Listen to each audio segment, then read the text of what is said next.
কুরুক্ষেত্রের যুদ্ধক্ষেত্রে দাঁড়িয়ে আছে অর্জুন। চারিদিকে যুদ্ধের প্রস্তুতি, শঙ্খধ্বনি, রথের শব্দ। কিন্তু তার মনটা আজ অস্থির। আগের অধ্যায়গুলোতে শ্রীকৃষ্ণ তাকে কর্ম, জ্ঞান সবকিছুই বুঝিয়েছেন। কিন্তু আজ অর্জুনের মনে একটা নতুন প্রশ্ন উদয় হয়েছে। অর্জুন শান্ত গলায় বলল, হে কৃষ্ণ, তুমি বলছো ধ্যান করতে, মনকে নিয়ন্ত্রণ করতে, কিন্তু এই মন তো খুবই চঞ্চল, এটাকে কিভাবে নিয়ন্ত্রণ করব? তখন শ্রীকৃষ্ণ মৃদু হেসে বললেন, হে অর্জুন, যে ব্যক্তি নিজের কর্তব্য কাজ করে কিন্তু তার ফলের প্রতি আসক্ত হয় না, সেই প্রকৃত সন্ন্যাসী, সেই প্রকৃত যোগী। কৃষ্ণ আরও বুঝিয়ে দিলেন, শুধু কাজ ছেড়ে দিলেই কেউ সন্ন্যাসী হয় না, বরং নিজের মন আর ইচ্ছাকে নিয়ন্ত্রণ করাটাই আসল যোগ।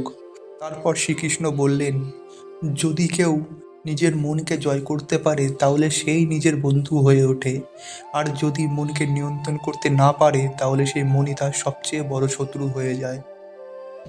বন্ধুরা, অর্জুন মনোযোগ দিয়ে সব শুনছে, তার চোখে এখন কৌতূহল। কৃষ্ণ আবার বললেন, যে ব্যক্তি সুখে দুঃখে শীত গ্রীষ্মে সম্মানে অসম্মানে সমান থাকে সেই প্রকৃত যোগী। কৃষ্ণ বুঝিয়েও দিলেন। তিনি বললেন, বাইরের পরিস্থিতি নয়, মনের স্থিরতাই আসল শক্তি। তারপর তিনি ধ্যানের আসল পদ্ধতি বোঝাতে শুরু করলেন অর্জুনকে। তিনি বললেন, একটি নির্জন জায়গায় বসতে হবে, মনকে শান্ত রাখতে হবে, শরীর, মাথা আর গলা সোজা রাখতে হবে।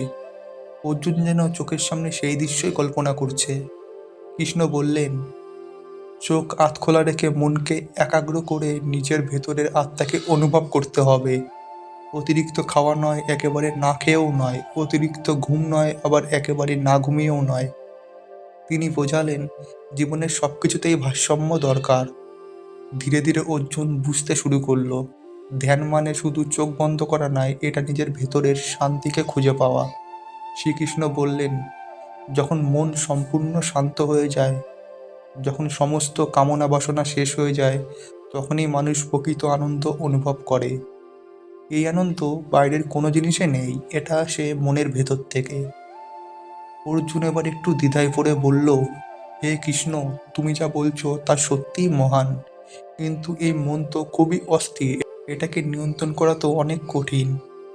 শ্রীকৃষ্ণ গম্ভীর হয়ে বললেন, হ্যাঁ অর্জুন, তুমি ঠিক বলেছ, মন খুব চঞ্চল, এটাকে নিয়ন্ত্রণ করা কঠিন, কিন্তু অভ্যাস আর বৈরাগ্যের মাধ্যমে এটা সম্ভব।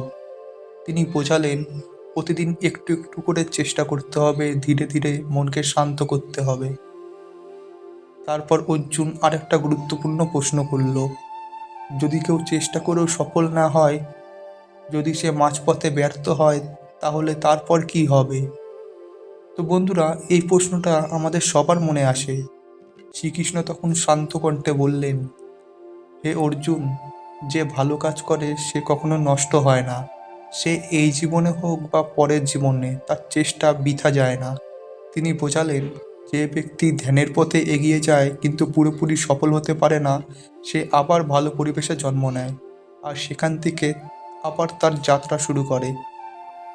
এই কথা শুনে অর্জুনের মনে আশার আলো জ্বলে উঠল। কৃষ্ণ শেষে বললেন, সব যোগীদের মধ্যেই সেই ব্যক্তি সেরা, যে ভক্তি সহকারে আমাকে স্মরণ করে আর সম্পূর্ণ বিশ্বাস নিয়ে আমার উপর নির্ভর করে। এই কথার মাধ্যমে শ্রীকৃষ্ণ বুঝিয়ে দিলেন, শুধু ধ্যান নয়, ভক্তি আসল শক্তি। ধীরে ধীরে অর্জুনের মনে এবার শান্ত হয়ে এলো, তার ভেতরের দ্বন্দ্ব কমতে লাগলো। সে বুঝতে পারল, জীবনের আসল যুদ্ধ বাইরে নয়, ভেতরের মনকে জয় করাই সবচেয়ে বড় যুদ্ধ।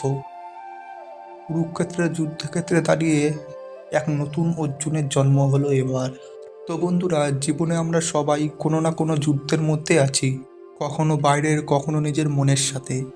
গীতার এই 6ষ্ঠ অধ্যায় আমাদের শেখায়, যে নিজের মনকে জয় করতে পারে সেই প্রকৃত বিজয়ী। তো বন্ধুরা, আজকের এই ভিডিওটি এই পর্যন্তই। পরের ভিডিওর জন্য খুব শিগগিরই আমরা দ্বিতীয় আর 7ম অধ্যায় নিয়ে চলে আসব।